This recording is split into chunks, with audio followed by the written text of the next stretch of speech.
keadaan kondisi melakukan praktek LGBT ini, Bang? Jadi hikmah daripada dilarangnya praktek LGBT ini adalah karena tidak ada hasil. Yang pertama, Itu berdampak memang dari penyakit. kita melewati tidak menikah, lalu disalurkannya bukan kepada lawan jenis pula.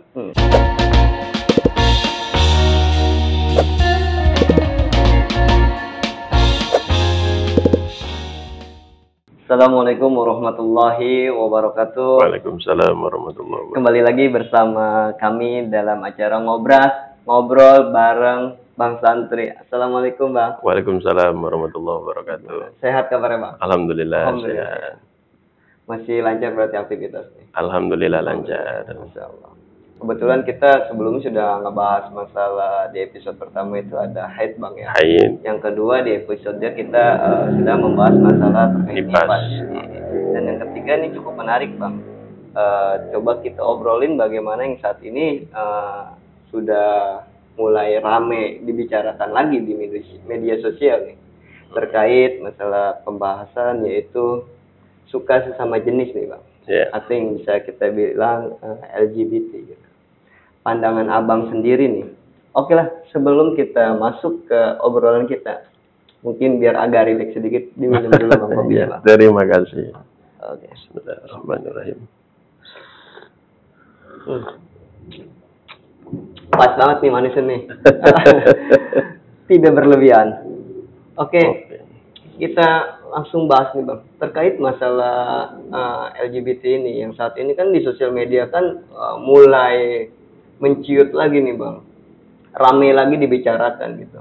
Pandangan Abang sendiri terkait LGBT ini sebenarnya seperti apa sih, Bang?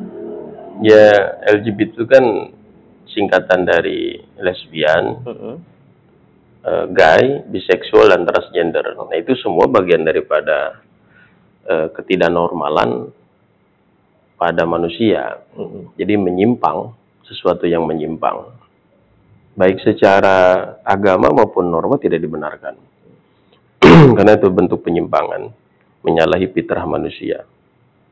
Jadi perbuatan yang menyimpang dan harus ditinggalkan. Tapi dari orang-orang yang memang suka sesama jenis ini, Ya.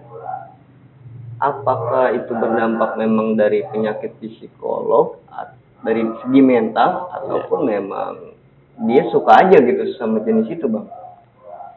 Ya, yang pertama lah, kalau secara medis mungkin ada kelainan hormon, testosteron dan estrogennya mungkin bermasalah. Tapi itu semua pasti ada pemicunya, karena bentuknya penyakit. Suka sama jenis itu adalah bentuknya penyakit dan harus diobati. Kuludain dawaun, setiap penyakit itu pasti ada obatnya. Jadi seperti apabila kita mendapati anak kita dari kecil yang laki-laki mulai gemulai, tingkah lakunya seperti perempuan, maka kita berkewajiban sebagai orang tua mengarahkan agar anak kita itu tidak bersikap, bergaul, dan juga mendekati perkara-perkara yang membuat dia menjadi berperilaku seperti perempuan. Jadi kita harus berperan sebagai orang tua. Jadi jangan kita biarkan agar jangan sampai anak kita tersebut tumbuh dalam keadaan lebih condong kepada menyukai sesama jenis. Pun sama halnya bagi perempuan. Gitu. Tapi memang kalau masalah suka sama jenis ini, dari beberapa negara pun sebenarnya ada yang membolehkan atau melegalkan ya. Yeah. Bahkan kalau di Indonesia pun sepertinya kayaknya tidak melegalkan hal ini. Ya, sebelum kita bicara masalah kerana agama, secara sosial memang di beberapa negara ada yang membolehkan praktek LGBT ini, di antaranya Jerman, Amerika Serikat, dan negara-negara sekuler lainnya. Tapi itu semua tidak menutup bahwasanya secara norma pasti bertentangan. Secara norma pasti bertentangan. Alasan mereka tak lain adalah itu adalah hak mereka sebagai manusia. Jadi membolehkannya hanya sebatas itu. Padahal kalau kita telusuri sampai ke akar-akarnya, itu tidak termasuk kepada bagian agar kita menghormati hak. Karena ini adalah kelainan sebuah penyakit, kelainan pada manusia yang harus kita obati. Ya seperti orang ketika dia sakit harus diobati lah, bukan malah diantapkan, dianggap itu adalah hak dia sebagai orang yang sakit. Bukan hal seperti itu. Tapi alhamdulillahnya di Indonesia kita LGBT ini dilarang. Iya. Dengan segala jenisnya, baik yang lesbian, yang gay, transgender, dan juga biseksual dilarang di Indonesia ini. Gitu. Seperti itu. Kalau misalkan LGBT ini, itu kan sebenarnya hak Bang ya. Hak seseorang itu secara individu ya. Kenapa memang itu dilarang gitu ya? Iya dilarang. Terlepas dari beberapa negara pun yang boleh gitu, yang membolehkan. Tetapi di Indonesia ini apakah memang menyangkut daripada ada unsur agama sendiri nggak yang tidak membolehkan ini di Indonesia? Jadi gini, pertama kita orang Islam bicara lebih sempitnya kita sebagai orang Islam. Kita tidak berbicara dengan agama lain. Ini Allah sebagai Tuhan kita menciptakan kita ini berpasangan. Yang tujuannya adalah agar kita mempunyai keturunan. Dan keturunan itu bisa dihasilkan dengan sebab adanya pernikahan. Dan pernikahan itu harus dengan lawan jenis. Dengan lawan jenis tersebut, Allah kemudian memberikan kita keturunan. Akhirnya adalah hasil berupa anak. Dari mulai Nabi Adam hingga sampai kita sekarang. Dan itu tidak akan terjadi apabila sesama jenis. Betul. Jadi hikmah daripada dilarangnya praktek LGBT ini adalah karena tidak ada hasil, yang pertama. Kemudian selanjutnya adalah menyalahi kodrat kita sebagai manusia. Jadi secara lahiriah, fitrahnya kita sebagai manusia itu adalah menyukai lawan jenis. Jadi syahwat yang Allah berikan kepada kita sebagai manusia itu harus tersalurkan kepada lawan jenis. Kemudian diperbolehkan dengan dua cara. Yaitu dengan cara pernikahan, dua dengan cara milkul yamin atau sistem perbudakan. Cuman sistem perbudakan sudah tidak ada. Jadi hanya untuk jalurnya pernikahan saja. Jadi bolehnya kita menyalurkan hasad biologis hanya dengan jalur pernikahan. Nah, lalu kemudian yang rancunya lagi bagi kita ketika membahas LGBT ini, mereka melangsungkan pernikahan. Laki-laki dengan laki-laki, perempuan dengan perempuan. Coba secara pandangan umum kita, tidak kita bawa agama saja, secara manusiawi kita dibenarkan tidak. Udah kelihatan aneh ya. Itu kayak udah nggak wajarnya gitu. Nah, seperti itu. Nah, dari praktek LGBT ini nih, bisa kita samakan nggak sih sebenarnya dengan seseorang yang pelaku perzinahan?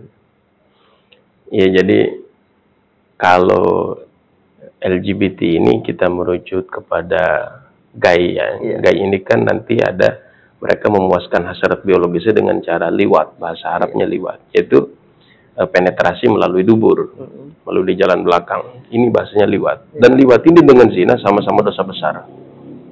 Jadi sama-sama dosa besar. Berzina dosa besar, liwat pun dosa besar. Jadi atau dengan perempuan apa disebutnya lesbian. Ini pun sama, termasuk kepada dosa besar. Atau transgender, ini merubah alat kelamin dari laki-laki menjadi perempuan dan lain sebagainya. Itu pun dilarang di dalam agama. Atau biseksual, jadi fantasinya dalam urusan seksual ini liar, yang sampai kepada tidak diperbolehkan secara agama. Itu pun sama. Keseluruhannya dari 4 perkara ini dilarang di dalam agama. Apakah misalkan kalau dari sudut pandang agama sendiri, apakah ada yang secara spesifikasinya mengenai terkait LGBT ini, Bang? Ya, jadi gini, awalnya kaum yang pertama kali mempraktekkan sodomi ini ataupun liwat ini adalah kaumnya Nabi Lut alaihissalam. Jadi kaum Nabi Lut itu bernama kaum Syadzum. Cuma kemudian bahasanya di kita ini jadi Sodom. Betul. Jadi di Indonesia malah lebih terkenal dengan Sodom. Padahal bahasa Arabnya Syadzum. Nah, jadi di dalam kitab Muqasyafatul Qulub, Al-Imam Abi Hamid Muhammad At-Tusi Al-Ghazali menceritakan tentang proses kenapa kaum Nabi Lut ini menyukai sesama jenis, bahkan meninggalkan perempuan, meninggalkan istri-istrinya dan tidak mau lagi. Dan itu sudah mayoritasnya kaum Nabi Lut itu. Jadi awalnya adalah kaum Nabi Lut ini adalah kaum yang saling gotong royong. Di dalam kitab Muqasyafatul Qulub dijelaskan suka tolong menolong, bahu membahu dalam bekerja, dan kegigihannya itu tidak disukai oleh iblis laknatullah. Dan kemudian iblis menghancurkan pekerjaan mereka. Kemudian di keesokan harinya, secara singkat misalnya, kaum Nabi Lut ini marah karena pekerjaan mereka dihancurkan. Bahkan ada ancaman kalau ketemu siapa yang menghancurkan, kita akan hukum dengan seberat-beratnya. Lalu kemudian iblis di malam hari, keesokan malamnya, itu berganti rupa menjadi syabun hasanun, pemuda yang tampan sekali. Dan kemudian sedang menghancurkan pekerjaan ataupun hasil daripada kebun kaum Nabi Lut ini. Dan kemudian tertangkaplah oleh kaum Nabi Lut si pemuda tersebut dan dipenjarakan. Nah, pada saat dipenjara di malam harinya, si pemuda tersebut yang tak lain adalah iblis, ini terdengar menangis oleh penjaga penjaranya itu. Kemudian ditanya, "Limadza tabgi, kenapa kamu menangis?" Lalu secara intrik iblis kemudian mengatakan pada saat berupa anak muda tersebut, "Aku ini berbohong," iblis nih.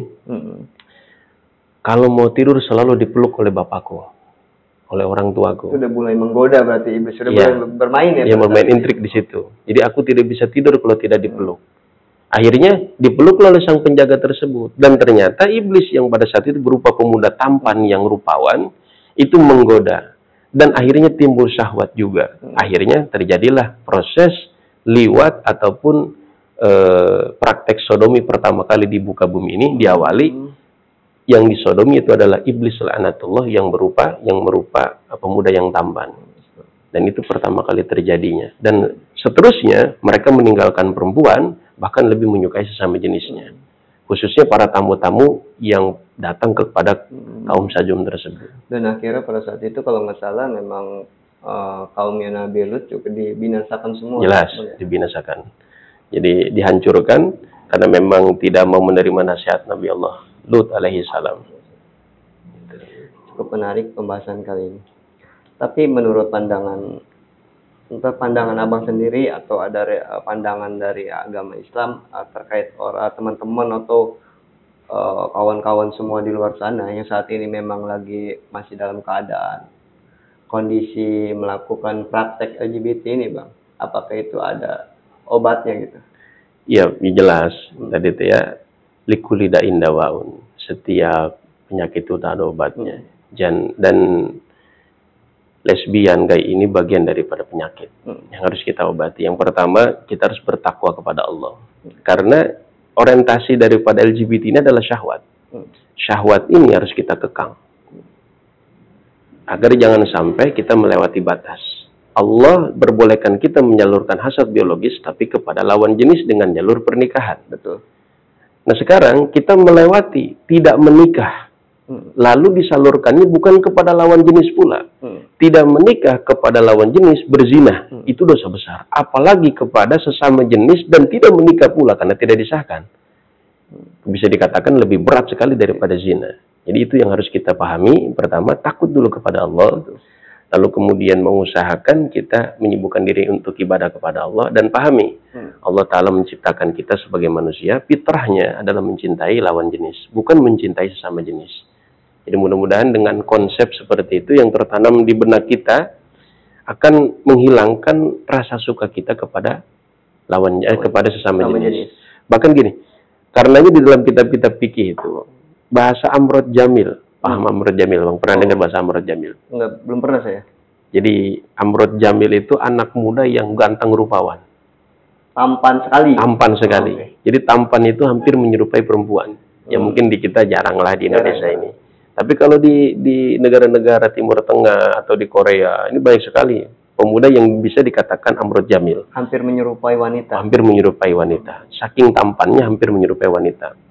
Ini di dalam fikih, baik dalam masalah melihat auratnya dan lain sebagainya, disamakan seperti perempuan. Jadi kita melihat perempuan secara sengaja sampai menimbulkan syahwat, ini diharamkan. Pun sama ketika melihat walaupun dia laki-laki, cuman kategorinya Amrod Jamil, laki-laki yang terlampau tampan, sampai menimbulkan syahwat, ini pun bisa dihukumi haram. Ya, hal seperti itu. Amrod Jamil ini sama dan dihukumi seperti perempuan. Cukup menarik pembahasan siang hari ini, Bang. Ya. Ya kita mungkin berdoa mungkin biar teman-teman semuanya atau masyarakat dimanapun berada yang saat ini masih berada di lingkung yang seperti itu, ya semoga diberikan kesembuhan berarti Bang ya. Amin, amin. Semoga lebih diperkuat lagi keimanan sebenarnya Amin, ya. amin, amin. Intinya adalah memperkuat hati dengan keimanan yang sangat luar biasa. Amin, amin. Bukan berarti kita juga punya apa namanya seperti bagaimana ada wanita cantik, bukan berarti kita nggak ada hasrat, bukan. Iya, iya. Karena saking takutnya kita kepada Allah sehingga kita tidak melakukan sesuatu pada wanita yang kita punya hasrat itu sebenarnya gitu ya. Benar-benar. Mungkin itu saja pembahasan kita nih ngobrol di siang hari ini yang begitu luar biasa Bang. Bisa diminum lagi Bang kopinya Bang. Ayo. Masya Allah, buat teman-teman juga sama-sama saksikan terus di Ngobras ini. Semoga apa yang sudah kita obrolin bersama nih Bang Ustadz Abdul Muiz Asyafqani, semoga dapat manfaat buat kita semua. Amin, Allah ya Rabbal. Semuanya juga bisa kita amalin dalam sehari-hari. Terkait di sini ngobrol banyak sekali pembahasan terkait dari fikih, ibadah sehari-hari dan lain-lainnya. Pantengin terus Al-Islahiyah Official. Mungkin itu saja obrolan kita siang ini Bang ya. Semoga manfaatnya buat kita semua. Assalamualaikum warahmatullahi wabarakatuh. Waalaikumsalam warahmatullahi wabarakatuh.